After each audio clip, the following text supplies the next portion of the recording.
But as we head into the next couple of days, we'll see those scattered storms continue each afternoon with some sunnier mornings for some of the upcoming mornings at least. Can't rule out some showers, though, as we head into the early parts of your day as well. But it stays hot and humid, and the tropics are reawakening right now. We had a lot of that Saharan air dust keep it calm for the month of July. Well, now we're starting to see signs of some life in the tropics that we'll get into in just a moment here. But right now, those green cloud tops indicate we have some storms firing out there. It's a humid atmosphere, so that helps to fuel these storms as well.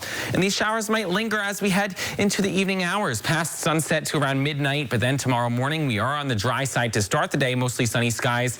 Late morning, some isolated showers pop up, and then scattered storms as we head into the afternoon. I think it's a good bet that most of the region will get in on rain at some point during the day tomorrow, but it's not a total washout. We'll have some periods of sun and clouds in between those periods of rain across the area. And then as we head into your Wednesday morning, it'll be a dry start once again. Heading to the beach tomorrow, though, scattered storms in that forecast. You'll have to dodge a couple of them, especially as we head into the afternoon. High temperature, though, of 88 degrees with a moderate risk of rip currents. But speaking of the beach, when you look out in the ocean, something you might think of is the tropics out there. This area of thunderstorms out in the open waters of the Atlantic has a chance of developing, but not right now.